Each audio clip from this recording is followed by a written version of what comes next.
Bapak, Ibu, dan Saudara yang dikasihi Tuhan, salam sehat dan tetap semangat untuk kita semua.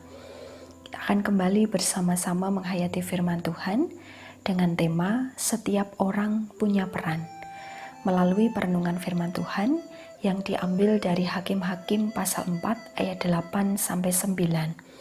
Hakim-Hakim pasal 4 ayat 8-9 yang demikian. Jawab Barak kepada Deborah, "Jika engkau turut maju, aku pun maju. Tetapi jika engkau tidak turut maju, aku pun tidak maju."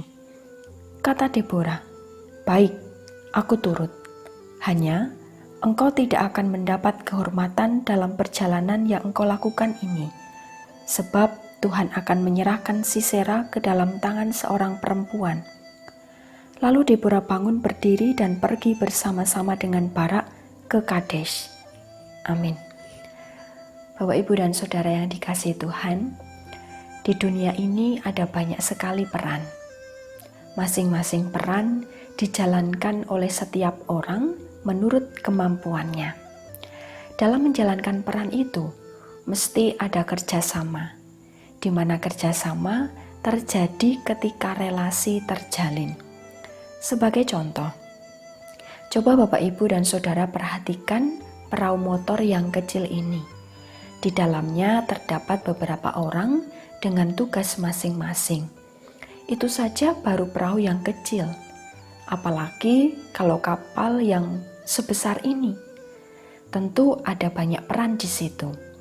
Ada yang mengendalikan layar, mengawasi arah mata angin, memperhatikan perawatan dan kebersihan kapal, dan peran yang lainnya.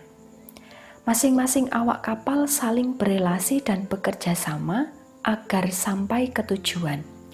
Mustahil perahu bisa mengarungi samudra jika tak ada komunikasi atau semua awak kapal hanya bekerja mengendalikan layar tanpa ada yang memperhatikan arah mata angin atau peran yang lain. Bukan hanya dalam dunia transportasi, namun di beberapa sisi kehidupan setiap orang berperan. Tuhan bisa memilih siapa saja dalam latar belakang apa saja, baik itu laki-laki maupun perempuan. Dalam peristiwa penaklukan Sisera, panglima tentara Raja Yabim, yakni Raja Kanaan itu, Tuhan memilih beberapa orang untuk berperan. Orang-orang yang dipilih oleh Tuhan ialah Nabiah Deborah, Hakim Barak, dan Yael, istri Heber. Waktu itu, bangsa Israel berada di tangan Yabin, Raja Kanaan, karena mereka melakukan apa yang jahat di mata Tuhan. Orang Israel tidak sanggup menaklukkan Yabin, karena bala tentaranya sangat kuat dan 900 kereta perangnya dikepalai oleh Sisera. Akibatnya mereka ditindas dan merasakan penderitaan selama 20 tahun. Deborah dikenal sebagai nabiah yang bijak dan dekat dengan Allah. Atas perintah Allah, Deborah dipilih untuk mengerahkan Sisera. Ia tidak menghadapi Sisera sendirian, tetapi mengajak serta Barak. Barak mengatakan, "Jika engkau turut maju, aku pun turut maju." Kata-kata ini terlihat seperti gambaran orang yang kurang percaya akan penyertaan Tuhan. Ia meminta jaminan bahwa sang nabiah akan maju bersamanya untuk memastikan keberhasilan dalam pertempuran melawan Sisera. Mungkin di sisi lain, kita melihat Barak yang kurang percaya diri dan merasa gentar tanpa dukungan Deborah. Padahal sebenarnya Tuhan sudah memberikan jaminan kepada Barak untuk mengalahkan Sisera, sesuai dengan pernyataan Deborah dalam ayat 6-7.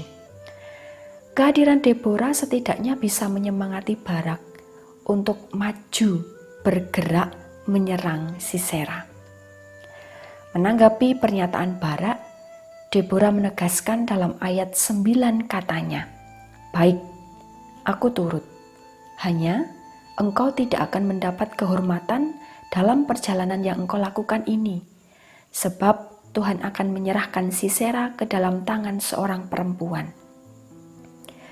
Deborah tidak mengunggulkan jabatannya sebagai nabiah dan hakim perempuan yang terpilih bagi bangsa Israel. Namun sebaliknya, ia mau turut maju untuk mendukung Barak. Barak juga bisa menerima dan menghormati pernyataan Deborah atas kekalahan Sisera, meski kekalahan itu bukan berada di tangannya. Kita perhatikan, budaya yang berkembang masa itu ialah kepemimpinan patriarki. Seharusnya peran laki-laki sangatlah berpengaruh. Namun Barak menerima kehendak Tuhan jika peran perempuan lebih berpengaruh saat itu. Tuhan memilih Yael, istri Heber.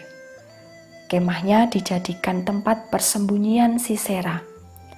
Yael memiliki kemampuan mengatur strategi yang bagus untuk membinasakan Sisera dengan menikam pelipis Sisera menggunakan patok kemah. Bapak, Ibu, dan Saudara yang dikasihi Tuhan, setiap orang bisa dipakai oleh Tuhan.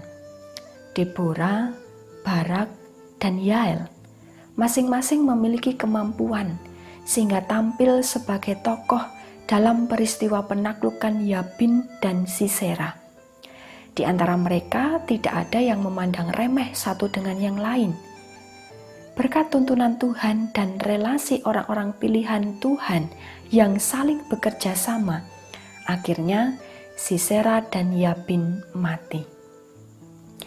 Bapak, Ibu, dan Saudara yang dikasihi Tuhan, dalam lingkup keluarga, ayah, ibu, anak, kakek, dan nenek punya peran. Belum lagi dalam lingkup gereja atau dalam masyarakat.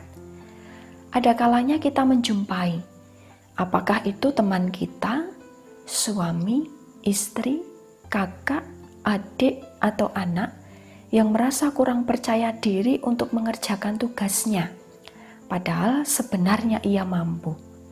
Atau mungkin kita sendiri yang merasakan hal itu. Kurang percaya diri, kemudian menjadi minder, takut gagal, dan sebagainya.